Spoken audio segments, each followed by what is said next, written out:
जय हिंद दोस्तों, मैं अभिषेक अवस्थी स्वागत करता हूं आप सभी का आपके अपने चैनल सिलेक्शन मेंटर पे।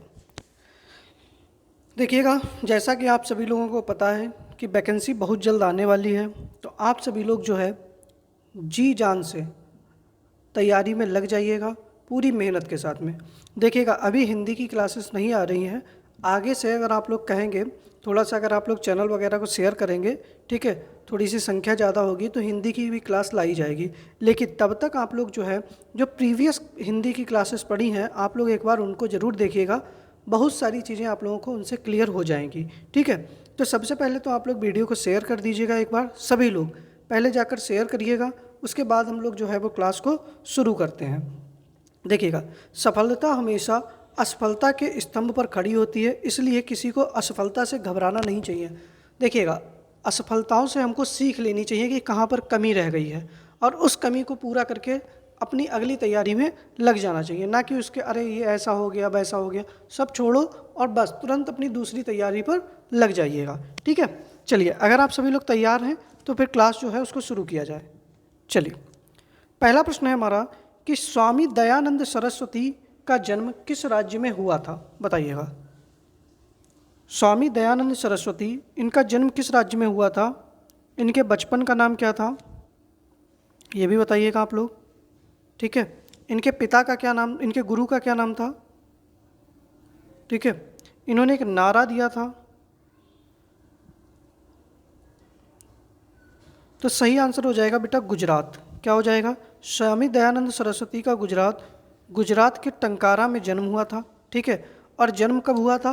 तो 12 फरवरी 1824 को। कब?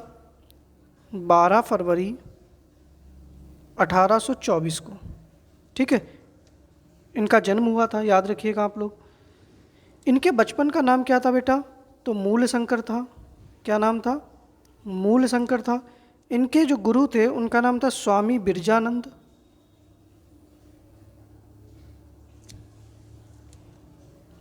इनके गुरु का नाम क्या था? स्वामी बिरजानंद था। और इन्होंने एक नारा दिया था, वेदों की ओर लौटो, ठीक है। ये इन्होंने नारा दिया था। इसके बाद में इन्होंने जो है एक पुस्तक लिखी थी जिसका नाम क्या था? सत्यार्थ प्रकाश। एक पुस्तक थी जिसका नाम क्या था? सत्यार्थ प्रकाश। इसकी रचना की थी, ठीक है। इसके साथ में इन्होंने आर्य समाज की स्थापना की थी। आर्य समाज की स्थापना की थी। और आर्य समाज की स्थापना कहाँ पर? तो 1875 में मुंबई में की थी। कहाँ पर? 1875 में मुंबई में की थी। अच्छा, इनकी हत्या जो होती है वह 30 अक्टूबर 1883 को अजमेर में क्या हो जाती है? हत्या हो जाती है इनकी, ठीक है। तो इनका जन्म होता है 1824 में और मृत्यु होती है 1883 ईस्वी में, ठीक है। कहाँ होता है? तो गुजरात में होता है। इन्होंने आर्य समाज की स्थापना की थी। और अगर आपसे प्रश्न पूछा जाए कि सर्वप्रथम स्वराज्य का नारा किसने दिया था, तो स्वामी दयानंद सरस्वती जी ने ही सर्वप्रथम स्वराज्य का नारा दिया था। इन्होंने एक और नारा दिया था जिसका नाम क्या था? वेदों की ओर लौटो, ठीक है। आर्य समाज की स्थापना की थी 1875 में मुंबई में, और सत्यार्थ प्रकाश नामक पुस्तक की भी रचना की थी, ठीक है। चलिए आगे बढ़े अगले प्रश्न पर। दूसरा प्रश्न है हमारा कि बंसधारा नदी किस राज्य से निकलती है? उड़ीसा के कालाहांडी जिले से, मध्य प्रदेश के जानापा पहाड़ी से, कर्नाटक में ब्रह्मगिरी पहाड़ी से, या छत्तीसगढ़ के रायपुर जिले से, बताइएगा। तो देखिएगा, बंसधारा नदी जो है वो कहाँ से निकलती है? तो उड़ीसा के कालाहांडी जिले से निकलती है। कहाँ से? उड़ीसा के कालाहांडी जिले से निकलती है और बंगाल की खाड़ी में गिर जाती है। कहाँ पहुँचती है? बंगाल की खाड़ी में, ठीक है। क्या करती है? गिर जाती है। मध्य प्रदेश की जानापाव पहाड़ी से कौन सी नदी निकलती है? चंबल नदी निकलती है, और यह यमुना में मिल जाती है। किसमें? यमुना में मिल जाती है। कहाँ पर? तो उत्तर प्रदेश के इटावा में, ठीक है, इटावा के पास में। कर्नाटक की जो ब्रह्मगिरी पहाड़ी है यहाँ से कौन सी नदी निकलती है? तो कर्नाटक की ब्रह्मगिरी पहाड़ी से बेटा कावेरी नदी निकलती है, ठीक है। और इसको क्या कहा जाता है? दक्षिण भारत की गंगा कहा जाता है। क्या कहा जाता है? दक्षिण भारत की गंगा कहा जाता है। और यह भी कहाँ गिरती है बेटा? तो बंगाल की खाड़ी में अपना जल गिराती है। इसके साथ में ही अगला प्रश्न है कि छत्तीसगढ़ के रायपुर जिले की सिंगभा भूमि से महानदी निकलती है। कौन सी नदी निकलती है? महानदी निकलती है। और यह भी कहाँ जाकर गिरती है? तो बंगाल की खाड़ी में, ठीक है। और महानदी के ऊपर कौन सा बांध है बताइएगा? महानदी के ऊपर कौन सा बांध है बेटा? तो हीराकुंड बांध है। सही आंसर ए ऑप्शन हो जाएगा आप लोगों का, बिल्कुल ठीक है। चलिए आगे बढ़ते हैं अगले प्रश्न पर। तीसरा प्रश्न है बच्चा हमारा कि वर्ष 2011 की जनगणना के अनुसार सर्वाधिक शिशु लिंगानुपात किस राज्य का है? केरल, मिजोरम, अरुणाचल प्रदेश या तमिलनाडु? बताइएगा। वर्ष 2011 की जनगणना के अनुसार सर्वाधिक शिशु लिंगानुपात किस राज्य का है? अच्छा, वर्ष 2011 की जनगणना का थीम क्या थी? तो हमारी जनगणना हमारा भविष्य, ठीक है। तो सर्वाधिक शिशु लिंगानुपात जो है बेटा वो कहाँ का है? जल्दी से सही आंसर क्या होना चाहिए? तो अरुणाचल प्रदेश का। कहाँ का है? अरुणाचल प्रदेश का है। और कितना है? 972 है। कितना है? 972 है, ठीक है, याद रखिएगा। सेकेंड नंबर पे मिजोरम का है 970। केरल का जो है वो सर्वाधिक लिंगानुपात है, ना कि शिशु लिंगानुपात है। क्या है? सर्वाधिक लिंगानुपात है, याद रखिएगा आप लोग। अगर आपसे पूछा जाए सबसे न्यूनतम शिशु लिंगानुपात कहाँ पर है? न्यूनतम शिशु लिंगानुपात अगर आपसे पूछा जाए तो न्यूनतम शिशु लिंगानुपात हरियाणा का है, ठीक है। शिशु में भी है और वैसे भी है, 834 है। और इसके बाद बेटा कहाँ का है? तो पंजाब का है, याद रखिएगा। ये अरुणाचल प्रदेश जो है यहाँ में कर्व क्या है? तो न्यूनतम जनसंख्या घनत्व है। क्या है बच्चा? न्यूनतम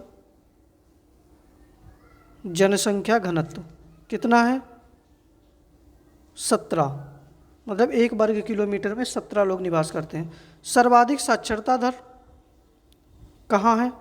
तो केरल में है सर्वाधिक साक्षरता, ठीक है। कहाँ पर है? तो ये भी केरल में हो जाएगी, ठीक है, याद रखिएगा। सही आंसर क्या हो जाएगा? सी ऑप्शन आप लोगों का बिल्कुल सही हो जाएगा, ठीक है। चलिए चौथा प्रश्न है हमारा कि Golden City Gate Tourism Award किस देश में आयोजित किया गया? जर्मनी, पोलैंड, यूक्रेन या ऑस्ट्रिया? तब तक आप लोग चारों देशों की राजधानी भी बताइएगा जल्दी से। तो देखिएगा, Golden Gate City Tourism Award चारों देशों की राजधानी बताइएगा। तो Golden City Gate Tourism Award जो है वो जर्मनी में आयोजित किया गया। सही आंसर क्या हो जाएगा? बी ऑप्शन, ठीक है। अच्छा, जर्मनी की राजधानी क्या है? तो बर्लिन है। जर्मनी की राजधानी बर्लिन। पोलैंड की राजधानी क्या है? वार्सा। यूक्रेन की राजधानी कीव। और ऑस्ट्रिया की राजधानी वियना, ठीक है, याद रखिएगा आप लोग। इसके साथ में जो जर्मनी है, ठीक है, यहाँ पर याद रखिएगा, या इसकी राजधानी किस नदी के तट पर है? तो स्प्री नदी के तट पर। किसके? स्प्री नदी के तट पर है। इसके साथ में यहाँ की मुद्रा क्या है? तो यहाँ की मुद्रा जो है वह कौन सी है? यूरो है। क्या है? यूरो है। इसके साथ में ही दुनिया की पहली हाइड्रोजन ट्रेन कहाँ चलेगी? तो जर्मनी में चलेगी। कहाँ चलेगी? दुनिया की पहली हाइड्रोजन ट्रेन जो है वो जर्मनी में चलेगी। इसके साथ में यहाँ के चांसलर जो हैं उनका नाम क्या है? यहाँ के चांसलर जो हैं उनका नाम क्या है? तो यहाँ के जो चांसलर हैं उनका नाम है ओलाफ साल्ट्स। क्या नाम है बेटा? ओलाफ साल्ट्स, ठीक है, याद रखिएगा आप लोग, ठीक है। तो सही आंसर क्या हो जाएगा बच्चा? ए ऑप्शन आप लोगों का बिल्कुल सही हो जाएगा, ठीक है। चलिए पांचवा प्रश्न है हमारा कि पूषा कृषि विज्ञान मेले का आयोजन किस शहर में किया गया है? भोपाल, नई दिल्ली, गांधीनगर, गुड़गांव? बताइएगा आप लोग। तो देखिएगा, इसको ICAR भारतीय कृषि अनुसंधान संस्थान के द्वारा इसको किया गया है। और पूषा कृषि विज्ञान मेले की जो थीम थी बेटा वो क्या थी? कि श्री अन्न द्वारा पोषण, श्री अन्न द्वारा पोषण, खाद्य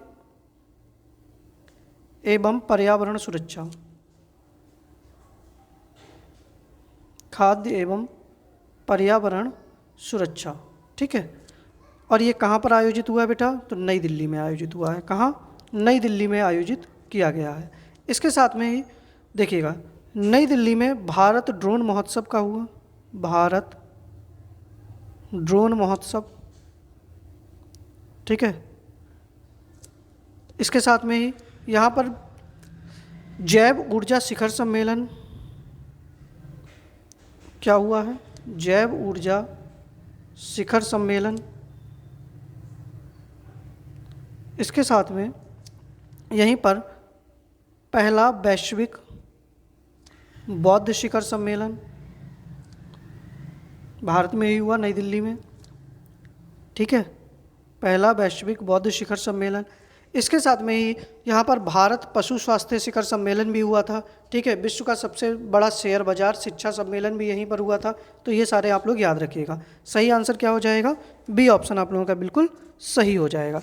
ठीक है, चलिए आगे बढ़ते हैं अगले प्रश्न पर। छठा प्रश्न है हमारा कि मिरांडा और एरियल किस ग्रह के उपग्रह हैं? मंगल, पृथ्वी, शनि, अरुण। बताइएगा। तो देखिएगा, मिरांडा और एरियल जो हैं वो किस ग्रह के उपग्रह हैं? तो सही आंसर बच्चा क्या हो जाना चाहिए? जल्दी से बताइएगा। सही आंसर हो जाएगा अरुण। क्या हो जाएगा? अरुण। अरुण जो है इसको प्रथम आधुनिक ग्रह भी कहते हैं। क्या कहते हैं? प्रथम आधुनिक ग्रह कहते हैं। ठीक है, इसके साथ में ही इसको लेटा हुआ ग्रह कहते हैं। क्या कहा जाता है? इसको लेटा हुआ ग्रह कहा जाता है। और इसकी खोज जो थी वो 1781 में विलियम हर्शल ने की थी। ठीक है, हर्शल ने की थी, याद रखिएगा आप लोग। मंगल के दो उपग्रह हैं, एक का नाम है फोबोस और एक का नाम है डीमोस। क्या नाम है? फोबोस और डीमोस। तो जो डीमोस है आप लोग याद रखिएगा, सौर मंडल का सबसे छोटा ग्रह, सौर मंडल का सबसे छोटा उपग्रह, सौर मंडल का सबसे छोटा उपग्रह कौन सा है बेटा? तो डीमोस है। ठीक है, इसके साथ में पृथ्वी के उपग्रह का क्या नाम है? तो चंद्रमा। ठीक है, क्या नाम है? चंद्रमा। शनि के जो हैं वो 82 उपग्रह हैं। अभी कुछ दिनों तक शनि के सबसे ज़्यादा उपग्रह थे, लेकिन वर्तमान में सबसे ज़्यादा उपग्रह फिर से किसके हो गए हैं? तो किसके हो गए हैं? आपके बृहस्पति के हो गए हैं। और इसका एक उपग्रह है जिसका नाम है क्या? टाइटन। ठीक है, अगर आपसे पूछ लिया जाए सर्वाधिक उपग्रह, क्या पूछा जाए? तो वर्तमान में सर्वाधिक उपग्रह जो हैं वो किसके हो गए हैं? तो बृहस्पति के हो गए हैं। किसके? बृहस्पति के हो गए हैं। इसके साथ में ही बृहस्पति का एक उपग्रह है जिसका नाम है गैनीमेड। क्या नाम है? गैनीमेड, जो कि सौर मंडल का सबसे बड़ा उपग्रह है। याद रखिएगा, सौर मंडल का सबसे बड़ा उपग्रह कौन सा है? तो गैनीमेड है। ठीक है, तो छठे प्रश्न का सही आंसर बच्चा क्या हो जाएगा? डी ऑप्शन आप लोगों का बिल्कुल सही हो जाएगा। ठीक है, चलिए सातवां प्रश्न है हमारा कि नेत्रदान में नेत्र के किस भाग को दान किया जाता है? रेटिना, आइरिश, कार्निया या इनमें से कोई नहीं? बताइएगा। तो देखिएगा, जो रेटिना होता है तो इस पर क्या होता है? प्रकाश का प्रतिबिंब बनता है। प्रकाश का प्रतिबिंब बनता है। ठीक है, प्रकाश का प्रतिबिंब बनता है। जो आपका आइरिस होता है तो आँख में जाने वाले प्रकाश को, आँख में जाने वाले प्रकाश को नियंत्रित करता है। क्या करता है? प्रकाश को नियंत्रित करता है। ठीक है, और जो कार्निया होता है, प्रकाश जो होता है इसी से होकर आँख में प्रवेश करता है। आँख में क्या करता है बेटा? प्रवेश करता है। ठीक है, तो सही आंसर क्या हो जाएगा आपका? सी ऑप्शन हो जाएगा। और इसीलिए कार्निया जो है होता है, इसी को दान में दिया जाता है। ठीक है, तो सही आंसर क्या होना चाहिए? सी ऑप्शन आप लोगों का बिल्कुल सही हो जाएगा। ठीक है, चलिए अगला प्रश्न है हमारा कि ऐतिहासिक महत्व के स्मारकों की सुरक्षा निम्न में से कौन सा अनुच्छेद प्रदान करता है? अनुच्छेद 50, अनुच्छेद 49, अनुच्छेद 48A, अनुच्छेद 51। साहब वीडियो वगैरह शेयर कर दीजिएगा, लाइक वगैरह नहीं किए हैं तो लाइक कर दीजिएगा, थोड़ी सी संख्या आप लोग भी बढ़ा सकते हैं।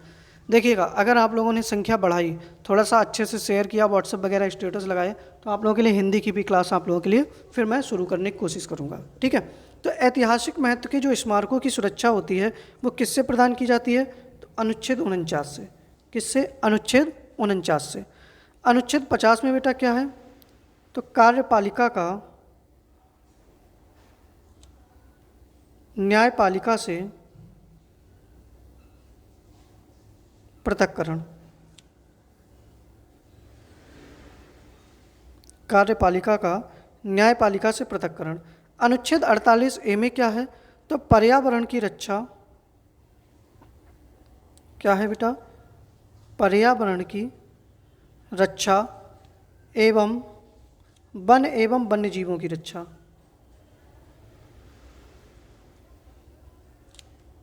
जीवों की रक्षा करना, ये हमारे सारे क्या हैं? DPSP हैं। ठीक है, और अनुच्छेद 51 में बेटा क्या है? तो अंतर्राष्ट्रीय शांति है। क्या है? अंतर्राष्ट्रीय शांति है। अब देखिएगा, हमने जो है नीति निदेशक तत्व कहाँ से लिए हैं? जल्दी से आप लोग बताइएगा। DPSP कहाँ से लिए हैं? किस देश के संविधान से लिए हैं? तो आयरलैंड से लिए हैं। कहाँ से लिए हैं? आयरलैंड से लिए हैं। कहाँ से कहाँ तक हैं? 36 से 51 तक हैं। और भाग कौन सा है? 4 है। किस में है? भाग 4 में है। ठीक है, सही आंसर बी ऑप्शन हो जाएगा। ठीक है, चलिए नमा प्रश्न है हमारा कि निगम बोध घाट किस राजनेता का समाधि स्थल है? अरुण जेटली, लाल बहादुर शास्त्री, मोरारजी देसाई, अटल बिहारी वाजपेयी। और देखिएगा 10वें प्रश्न के बाद बढ़िया शायरी सुनाएंगे, तो वीडियो को बम पर शेयर करो आप लोग। निगम बोध घाट जो है किस राजनेता का समाधि स्थल है? तो सही आंसर क्या होना चाहिए बच्चा? जल्दी से बताइएगा। तो अरुण जेटली का। किसका है? अरुण जेटली का जो है वह निगम बोध घाट जो है वो अरुण जेटली का समाधि स्थल है। ठीक है, जो लाल बहादुर शास्त्री हैं इनका कौन सा है? तो विजय घाट। कौन सा है? विजय घाट। मोरारजी देसाई जो हैं इनका कौन सा है? अभय घाट। और अटल बिहारी वाजपेयी जी जो हैं इनके स्मृति स्थल का क्या नाम है? तो स्मृति स्थल ही है। क्या नाम है उसका? स्मृति स्थल है। शक्ति घाट किसका है? जल्दी से बताइएगा। चैत्रा भूमि किसकी है? ये भी बताइएगा आप लोग। चैत्रा भूमि किसका है? ठीक है, महाप्रयाग घाट किसका है? महाप्रयाग घाट किसका है? ठीक है, इसके साथ में ही आप लोगों को बताना है कि शांति वन किसका है? शांति वन, ये सारे बताइएगा ज़रा जल्दी से लाइन से आप लोग। तो शक्ति घाट बेटा किसका है? इंदिरा गांधी का। किसका है? इंदिरा गांधी का। जो चैत्रा भूमि है ये किसकी है? तो भीमराव अंबेडकर की। किसका? भीमराव अंबेडकर। महाप्रयाग घाट जो है वो राजेंद्र प्रसाद जी का है। किसका है? राजेंद्र प्रसाद। और शांति वन जो है वो जवाहरलाल नेहरू जी का है। जवाहरलाल नेहरू। ठीक है, याद रहेगा आप लोगों को। तो सही आंसर बच्चा ए ऑप्शन हो जाएगा। ठीक है, चलिए आगे बढ़े। 10वां प्रश्न है हमारा कि अंतर्राष्ट्रीय वित्त निगम का मुख्यालय कहाँ स्थित है? वाशिंगटन, ब्रुसेल्स, मनीला या जिनेवा? बताइएगा। तो देखिएगा, अंतर्राष्ट्रीय वित्त निगम की स्थापना जो होती है 1956 में होती है। कब होती है? 1956 में इसकी स्थापना होती है, ठीक है। और इसका मुख्यालय जो है वो वाशिंगटन में है। कहाँ पर है? वाशिंगटन में है। अच्छा, वाशिंगटन में ही विश्व बैंक का भी मुख्यालय है। किसका है? विश्व बैंक का भी मुख्यालय कहाँ पर है? तो वाशिंगटन है। इसके साथ में ही जो नाटो है, नाटो का मुख्यालय कहाँ पर है? तो ब्रुसेल्स में। इसके साथ में यूरोपीय यूनियन का भी मुख्यालय कहाँ पर है? तो ब्रुसेल्स में है। मनीला फिलीपींस में किसका मुख्यालय है? तो बेटा एशियाई विकास बैंक का है। किसका है? एशियाई विकास बैंक का है। और जिनेवा में किसका है? तो एक तो विश्व व्यापार संगठन का है, WTO का है, ठीक है। और WHO विश्व स्वास्थ्य संगठन का भी मुख्यालय जिनेवा के अंदर स्थित है, ठीक है। याद रखिएगा आप लोग। चलिए आगे बढ़ते हैं। अब देखिएगा, हमारे कुछ आज के वही previous year rapid fire questions हैं जिनके आंसर आप लोगों को करने हैं, ठीक है। अब आप लोग बताइएगा, कुछ सुनाया जाए या क्लास में आगे बढ़ा जाए? जल्दी से बताइएगा। तो चलिए कुछ सुनाया जाए, फिर आगे थोड़ा सा मूड बनाया जाए, फिर क्लास को शुरू करते हैं, ठीक है। चलिए ध्यान से सुनिएगा, और थोड़ा सा जब शायरी वायरी सुना करो तो थोड़ा सा मोटिवेशन भी दे दिया करो। मैंने कल आप लोगों से कहा था कि आप लोगों को जो भी शायरी पसंद है तो उसको लिख दिया करें आप लोग, लेकिन आप लोग जो है ना बड़ा कंजूस टाइप के व्यक्ति हैं। लेकिन सुनिएगा कि मैं सेल्फ स्टडी करने वाला ड्रॉपर छात्र, मैं सेल्फ स्टडी करने वाला ड्रॉपर छात्र, तुम बड़े कोचिंग की क्वीन प्रिय, तुम घूमने जाती सिटी मॉल, मैं अम्बा सिनेमा प्रिय, मैं अम्बा सिनेमा लीन प्रिय, ठीक है। परसेंटेज जैसा सीधा मैं, तुम ज्योमेट्री जैसी कठिन प्रिय, मैं पाकिस्तान जैसा उजड़ा, ठीक है। पाकिस्तान जैसा उजड़ा मैं, तुम हिंदुस्तान सी ग्रीन प्रिय, मुश्किल है अपना मेल प्रिय, ये प्यार नहीं है खेल प्रिय, ठीक है। बाकी ध्यान रखिएगा आप लोग, कोशिश करिएगा जल्दी से जल्दी आप लोग अपना कोर्स वगैरह जो है उसको कंप्लीट करें, और मॉक टेस्ट जरूर लगाएं, ठीक है। मॉक टेस्ट आप लोग लगाना जरूर शुरू करें, ठीक है। चलिए पहला प्रश्न है हम लोगों का कि नौकरशाही सिद्धांत का संस्थापक या जनक कौन था, और भारत का सबसे बड़ा वनस्पति संग्रहालय कहाँ स्थित है? बताइएगा। तो नौकरशाही सिद्धांत का संस्थापक कौन था बेटा? तो उनका नाम था मैक्स वेबर। क्या नाम था? जल्दी से याद रखिएगा, मैक्स वेबर नाम था। और ये सारे प्रश्न मैं फिर कह रहा हूँ कि किसी न किसी एग्जाम में पूछे गए हैं, तो अच्छे से पढ़िएगा। भारत का सबसे बड़ा वनस्पति संग्रहालय जो है वो बेटा कहाँ स्थित है? कोलकाता में। कहाँ स्थित है?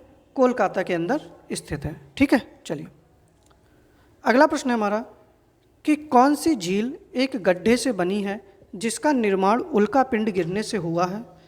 दूसरा प्रश्न है क्रैकिंग द कोड, ठीक है, यहाँ पर का नहीं है, cracking the code my journey to Bollywood किसकी आत्मकथा है? ठीक है। और तीसरा प्रश्न है हमारा कि किसकी पहचान बिडाल टेस्ट परीक्षण से की जाती है? बताइएगा। तो कौन सी एक झील जो गड्ढे से बनी है जिसका निर्माण उल्का पिंड गिरने से हुआ है, तो बेटा उसका नाम क्या है? जल्दी से बताइएगा। तो उस झील का नाम है लोनार झील। क्या नाम है? लोनार झील नाम है, याद रखिएगा। और ये लोनार झील जो है वो कहाँ पर है? महाराष्ट्र के अंदर स्थित है। इसको गुलाबी झील भी कहते हैं, ठीक है। Cracking the code my journey to Bollywood किसकी आत्मकथा है? तो आयुष्मान खुराना की। किसकी है? आयुष्मान खुराना की। और आयुष्मान खुराना अभी एक किसी के ब्रांड एम्बेसडर बनाए गए हैं, तो आप लोग बताइएगा किसका ब्रांड एम्बेसडर इनको बनाया गया है। फिर किसकी पहचान बिडाल टेस्ट परीक्षण से की जाती है? तो भैया किसकी की जाती है? टाइफाइड ज्वर की। जो टाइफाइड बुखार होता है इसके लिए कौन सा परीक्षण होता है? तो बिडाल टेस्ट परीक्षण होता है। एलिसा टेस्ट जो होता है वो किसके लिए होता है बच्चा? तो एलिसा टेस्ट आप लोगों का जो होता है वो किसके? एड्स के लिए होता है, ठीक है। ये भी याद रखिएगा आप लोग। आगे बढ़ते हैं कि किस राज्य में अशोक की जोगढ़ शिला राजाज्ञा स्थित है? मांडू उत्सव भारत के किस राज्य से संबंधित है? और कौन सी एक अक्रिय गैस है जो सामान्यतः लाइट बल्ब में पाई जाती है? बताइएगा। और मैंने अभी आपसे पूछा है प्रश्न कि आयुष्मान खुराना जो हैं वो किसके ब्रांड एम्बेसडर बने हैं? तो याद रखिएगा, यूनिसेफ के नेशनल एम्बेसडर जो हैं वो कौन बने हैं? आयुष्मान खुराना बने हैं। तो किस राज्य में अशोक की जौगढ़ शिलालेख है? तो बेटा उड़ीसा में। कहाँ पर है? उड़ीसा में है, याद रखिएगा आप लोग। मांडू उत्सव जो है वो भारत के किस राज्य से संबंधित है? तो मांडू उत्सव जो है वो कहाँ से संबंधित है? मध्य प्रदेश से संबंधित है। ठीक है, ये भी याद रखिएगा। तीसरा प्रश्न है और आगे कि कौन सी एक अक्रिय गैस है जो सामान्यतः लाइट बल्ब में पाई जाती है? तो बेटा उसका नाम क्या हो जाएगा? ऑर्गन हो जाएगा। क्या है? आर्गन है। ठीक है, याद रखिएगा आप लोग। आगे बढ़ते हैं अगले प्रश्न पर। अगला प्रश्न है कि मिशन इंद्रधनुष जो कि भारत सरकार का एक कार्यक्रम है किससे संबंधित है? अब देखिएगा, ये प्रश्न ऐसे पूछा गया था, किससे संबंधित है मिशन इंद्रधनुष? टीकाकरण से संबंधित है या किसी और चीज़ें की विज्ञान से संबंधित है? ठीक है, बैंकिंग से संबंधित है? इस तरीके से प्रश्न पूछा गया था। तो ये बेटा टीकाकरण से संबंधित है। किससे संबंधित है? टीकाकरण से, तो मतलब स्वास्थ्य के क्षेत्र से संबंधित है। ठीक है, अगला प्रश्न है कि जंजीरा किला कहाँ स्थित है? मतलब प्रश्न है कि जंजीरा का किला कहाँ स्थित है? के तट पर अरब सागर में एक छोटे से द्वीप पर स्थित है। तो जंजीरा किला जो है वो कहाँ पर है बच्चा? याद रखिएगा, किस राज्य में है? तो महाराष्ट्र में। कहाँ है? महाराष्ट्र में स्थित है। ठीक है, चलिए आगे बढ़ें। अगला प्रश्न है हमारा कि भारत में स्पेस एप्लीकेशन सेंटर कहाँ स्थित है? ठीक है, और चिट्टी बाबू किस वाद्य यंत्र से जुड़े हुए हैं? बताइएगा। तो भारत में स्पेस एप्लीकेशन सेंटर कहाँ पर स्थित है और चिट्टी बाबू किस वाद्य यंत्र से जुड़े हुए हैं? तो भारत में स्पेस एप्लीकेशन सेंटर बच्चा कहाँ पर है? तो अहमदाबाद में। कहाँ पर है? अहमदाबाद में है, याद रखिएगा। और चिट्टी बाबू जो हैं वो किस वाद्य यंत्र से जुड़े हुए हैं बेटा? तो वीणा से जुड़े हुए हैं। किससे? वीणा से। अच्छा, वीणा से मैंने कल एक और बताए थे, नाम बताइएगा उनका जल्दी से। वीणा से एक और मैंने व्यक्ति बताए थे जिनका नाम क्या था? सुंदरम बालाचंदर। क्या नाम था? सुंदरम बालाचंदर। ठीक है, ये भी वीणा से ही जुड़े हुए हैं। ठीक है, याद रखिएगा आप लोग। चलिए, बाकी कल मैंने कुछ प्रश्न पूछे थे जिनके आंसर दिए हैं, विक्रम ने दिए हैं और पूजा ने दिए हैं। ठीक है, तो मैंने पहला प्रश्न पूछा था कि उत्तर प्रदेश में मेढक मंदिर कहाँ स्थित है? तो उत्तर प्रदेश मेढक में मेढक मंदिर जो है वो लखीमपुर ज़िले में स्थित है, लखीमपुर खीरी ज़िले में, जो कि ओयल पड़ती है एक जगह पर, वहाँ पर स्थित है। ठीक है, और भगवान शिव को समर्पित है। फिर गंगा नदी उत्तर प्रदेश के किस राज्य से प्रवेश करती है, किस जिले से प्रवेश करती है? उत्तर प्रदेश के बिजनौर जिले से प्रवेश करती है। और अंतिम कौन सा जिला है? तो बलिया जिले से निकल जाती है। कहाँ? बिहार के लिए, ये भी याद रखिएगा। फिर अगला प्रश्न था कि उत्तर प्रदेश में पहली बार राष्ट्रपति शासन कब लगाया गया था? तो 25 फरवरी 1968 से 26 फरवरी 1969 तक लागू किया गया था, याद रखिएगा। और कौन सा प्रश्न मैंने पूछा था कि उत्तर प्रदेश में सर्वाधिक विधानसभा सीटें किसकी हैं? तो प्रयागराज में हैं, और कितनी हैं? 12 हैं। कितनी है? 12 हैं।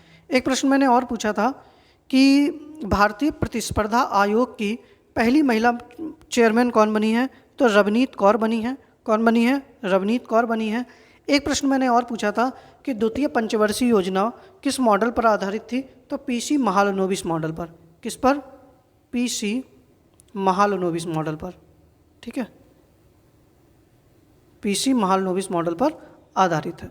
बाकी विक्रम ने एक बढ़िया सा थॉट भी दिया है कि ज़िंदगी की भाग दौड़ में रास्ते बदल जाते हैं, हवा के झोंकों से साहिल के किनारे बदल जाते हैं। वाह, मन तो करता है पढ़ पढ़ कर रिकॉर्ड तोड़ दूं, लेकिन जब पढ़ने बैठता हूं तो सारे इरादे बदल जाते हैं। बेटा, आपका इरादा ही गलत है। अगर आप इरादा कर लेना कि मुझे पढ़ना है तो इरादे कभी बदलेंगे ही नहीं। दशरथ माझी जो थे, उनका सुने हैं आप लोग? दशरथ माझी जी जो थे वो, उनके इरादे इतने अटल, इतने मजबूत थे कि वो एक पहाड़ काट कर रास्ता बना दिए थे। आपसे तो केवल पढ़ने के लिए कहा जा रहा है, पूरा पहाड़ काट के रास्ता बना दिए थे, और आप लोग खाली पढ़ने के लिए कह रहे हैं, तब भी कह रहे हैं कि इरादे बदल जाते हैं। तो इरादे मजबूत होंगे ना तो कुछ भी नहीं बदलेगा। ठीक है, चलिए बाकी आज के प्रश्न कुछ हैं आप लोगों के लिए होमवर्क के, कि स्क्रीनशॉट ले लीजिएगा सबसे पहले तो आप लोग, क्योंकि पीडीएफ भले ही लेट हो जाए तो स्क्रीनशॉट लीजिएगा कि शिग्मो महोत्सव भारत के किस राज्य में मनाया जाता है, विश्व कैंसर दिवस कब मनाया जाता है, संस्कृत नाटक नागानंद की रचना किसने की, और कौन सा अनुच्छेद राष्ट्रपति को अध्यादेश जारी करने की शक्ति प्रदान करता है। स्क्रीनशॉट लीजिएगा सभी लोग और चारों प्रश्नों के आप लोग आंसर करिएगा। बाकी आप लोग पीडीएफ के लिए जो है वो कमेंट बॉक्स में आप लोगों को टेलीग्राम चैनल का लिंक पिन मिल जाएगा, या आप लोग @selection mentor, ठीक है, इसके नाम से भी सर्च कर सकते हैं, बीच में कोई स्पेस नहीं है और आर लास्ट में जो है वो 2 बार है। यहाँ पर आप लोगों को क्लास की बाकायदा पीडीएफ मिल जाएगी। ठीक है, बाकी अगर भैया क्लास पसंद आई है तो क्लास को अधिक से अधिक शेयर करिएगा। चैनल पर नए हैं तो चैनल को सब्सक्राइब कर लीजिएगा, इसका कोई पैसा तो जाना नहीं है। ठीक है, बाकी आप लोगों को जैसा उचित लगे आप लोग वैसा करिएगा। बाकी अपना ख्याल रखिएगा, मिलते हैं हम लोग अपनी नेक्स्ट वीडियो में। रात के 9 बजे कल फिर मिलेंगे, मुलाकात होगी यहीं पर। ध्यान रखिएगा। जय हिंद।